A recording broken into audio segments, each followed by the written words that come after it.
जैसा कि अधिकतर यही कथा प्रचलित है कि होलिका नामक असुरी के दहन और विष्णु भक्त प्रहलाद के सकुशल अग्नि से बच जाने की खुशी में ही होलिका दहन और होली का पर्व मनाया जाता है।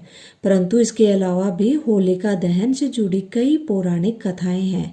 इसमें से एक पौराणिक कथा हम आज आपको सुनाते हैं। जब भगवान शिव की पत्नी सती ने अग्नि में प्रवेश किया और अपने पिता दक्ष द्वारा भगवान शिव को दिखाए गए अपमान के कारण मृत्यु को गले लगा लिया, तो वह पूरी तरह से टूट गए थे। उन्होंने अपने कर्तव्यों का त्याग दिया और गंभीर ध्यान में चले गए। इससे दुनिया में विनाशकारी असंतुलन पैदा हो गया, जिससे सभी देवता चिंतित हो गए। इस बीच सती का देवी पार्वती के रूप में पुनर्जन्म हुआ। वह भगवान शिव से विवाह करना चाहती थी, लेकिन भगवान शिव को इसमें कोई दिलचस्पी नहीं थी और उन्होंने उसकी भावना को अनदेखा करना चुना। तब देवताओं ने भगवान शिव को प्रभावित करने के लिए कामदेव को भेजने का फैसला किया, ताकि उनके और पार्वती के बीच विवाह संपन्न हो। इंद्र ने कामदेव को बुलाया और उन्हें बताया कि राक्षस राजा तारकासुर को ऐसे व्यक्ति द्वारा ही मारा जा सकता है जो शिव और पार्वती का पुत्र हो। इंद्र ने कामदेव को भगवान शिव में प्रेम जगाने का निर्देश दिया, ताकि वह पार्वती से शादी करने के लिए राजी हो जाए। कामदेव अपनी पत्नी रति के साथ अपने कार्य को पूरा करने के लिए भगवान शिव के पास गए।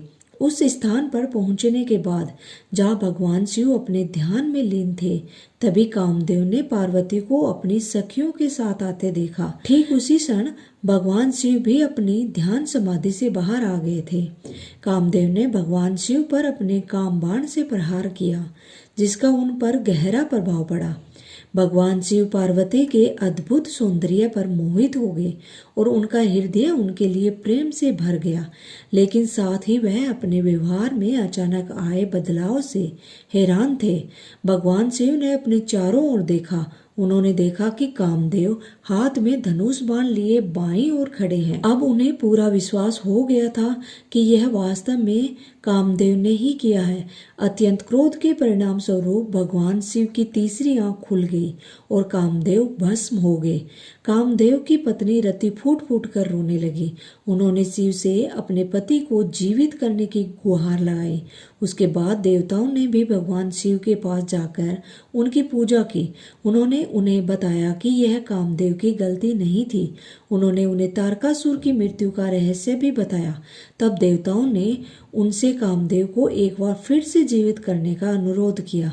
तब तक भगवान शिव का क्रोध शांत हो चुका था और उन्होंने देवताओं से कहा कि कामदेव द्वापर युग में कृष्ण और रुक्मिणी के पुत्र के रूप में जन्म लेंगे। संबर नाम का एक राक्षस उसे समुद्र में फेंक देगा। वह उस राक्षस को मार डालेंगे और रति से शादी करेगा, जो समुद्र के पास एक शहर में रह रही होगी। तब से कामदेव को भगवान शिव द्वारा भस्म होने को होलिका दहन और उनके पुनर्जन्म की खुशी को होली के रूप में मनाया जाता है। तो दोस्तों, अगर आपको वीडियो अच्छा लगा तो video like, share and subscribe करना। Thank you.